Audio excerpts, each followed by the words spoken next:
Hello दोस्तों, मेरा नाम मुनीश कुमार है और मेरे यूट्यूब चैनल मुनीश कुमार के फाइनेंस इनसाइट्स में आपका एक बार फिर से स्वागत है। जैसा कि आप जानते हैं, मैं डेली फाइनेंस इनसाइट लेके आता हूं, आप लोगों के साथ शेयर करता हूं। तो आज हम लोग बात करेंगे कंपाउंडिंग पर। कंपाउंडिंग कैसे काम करता है और कंपाउंडिंग में कैसे ज़्यादा से ज़्यादा बेनिफिट उठाया जा सकता है। जैसे कि कोई भी एसआईपी करता है तो उसके मन में एक ही चीज़ होती है कि एसआईपी कब करनी चाहिए, कितनी एज पे करनी चाहिए और कब नहीं करनी चाहिए और किस फेस में करनी चाहिए। मार्केट ऊपर है तब करें या मार्केट नीचे है तब करें, मार्केट ज़्यादा वोलेटाइल है या इलेक्शन आ रहे हैं, वॉर चल रहा है या मार्केट अपने लाइफ टाइम हाई पर है, तो क्या अब इस समय एसआईपी ना करें। तो एसआईपी करने का देखिए, मैं आपको बताऊं, एसआईपी करने का कोई भी एक लिमिटेड टाइम नहीं होता। एसआईपी आप कभी भी शुरू कर सकते हैं, अपना इन्वेस्टमेंट कभी भी शुरू कर सकते हैं, क्योंकि एसआईपी जो जाता है वो आपके हर फेज में जाता है। जैसे कि अगर मान लिया आपने 2021 में एसआईपी शुरू की होती, क्योंकि 2020 से 2021 तक बहुत बड़ी रैली चली थी और 2021 में लगभग मार्केट अपने जो है 16 से 17 हज़ार के लेवल पर था। अगर वहां पर आपने एसआईपी की होती तब भी आज मार्केट जो है 10 हज़ार ऊपर है, 26 हज़ार पर है, तब भी आप जो है अच्छे खासे प्रॉफिट पर होते और आपके हर फेज में वो इन्वेस्टमेंट आपका जो है एसआईपी में गया होता।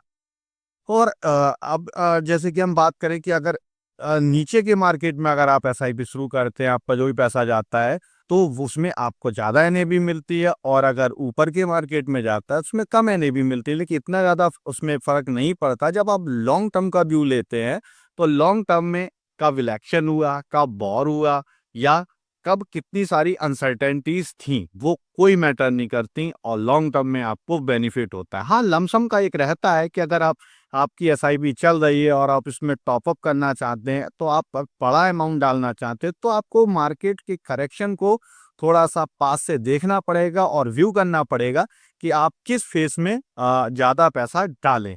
तो अगर टॉपअप करना है, आपको कोई एक्स्ट्रा अमाउंट है आपके पास, वो डालना है, तब आप इसे देख सकते हैं।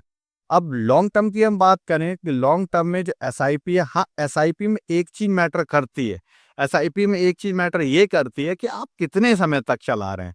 जैसे कि अगर मान लिया कोई 25 साल का है और वो एसआईपी शुरू करता है और वो चाहता है कि रिटायरमेंट पर 60 ईयर्स पर उसके पास 5 करोड़ रुपया हो, 5 करोड़ रुपया हो उसके 60 ईयर्स में, 35 साल की एसआईपी करता है, तो अगर वो 7,800 रुपए की एसआईपी करता है मंथली और 12.5%, 13% अगर मंथ 12.5%, 13% मंथली वो सीएजीआर मान के चलता है, तो उसका 35 साल में, यानी कि जब वो 60 ईयर का होगा, तो उसके पास लगभग 5 करोड़ रुपीज उसके पास पर्पस होगा।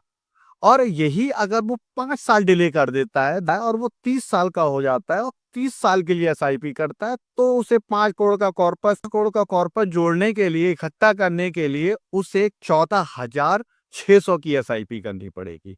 14,600 की लगभग एसआईपी करनी पड़ेगी। और अगर वो थोड़ा और डिले कर देता है और वो हो जाता है 35 साल का, और 35 में जाकर वो सोचता है कि यार मेरे पास 5 करोड़ रुपया हो, 5 करोड़ का कॉर्पस हो जब मैं 60 ईयर का हूं और मैं रिटायर करूं, तो अब अगर वो 35 साल का है तो उसे जो एसआईपी करनी होगी वो करनी होगी 26,300 की। तो ये रहता है मार्केट में लॉन्ग टर्म का व्यू। अगर यही चीज अगर वो 40 ईयर्स का हो जाता है, तो उसको जो एसआईपी करनी होगी वो होगी 50,500 की। अगर वो 45 साल का हो जाता है तो अपने आप को दुगना, यानी कि अगर 45 साल का हो जाता है और 60 में उसे 5 करोड़ चाहिए, तो अब उसे एसआईपी करनी होगी 1 लाख की। इसी तरह से अमाउंट बढ़ता जाता है, अपने आप को दुगना करता जाता है। यानी कि अगर 50 साल का कोई है और वो एसआईपी शुरू करना चाहता है और 10 साल के बाद 5 करोड़ रुपए इकट्ठा करना चाहता है, तो अब उसे एसआईपी करनी होगी 2,17,000 की। तो यही अंतर है। आप टाइम ड्यूरेशन ज्यादा लें या अमाउंट, आपको एक चीज चूज करनी पड़ेगी, या तो टाइम ड्यूरेशन ज्यादा लें या अमाउंट। अगर टाइम ड्यूरेशन ज्यादा लेते हैं, अमाउंट आपके पास कम भी है, तो मार्केट अपने आप वो अमाउंट दुगने से दुगना करते हुए उस फेज तक आपको पहुंचा देता है। लेकिन अगर आपके पास अमाउंट ज्यादा है, समय कम है, तब भी आप उस फेज पर पहुंच सकते हैं। तो मार्केट में एसआईपी में कभी भी इन्वेस्ट करते समय आप ये ना सोचें कि किस फेज में हम एसआईपी शुरू कर रहे हैं। आपको बस ये सोचना चाहिए कि मेरे पास टाइम ड्यूरेशन कितना है, कि अगर टाइम ड्यूरेशन ज़्यादा है, एसआईपी का अमाउंट कम है, तब भी काम चल जाएगा।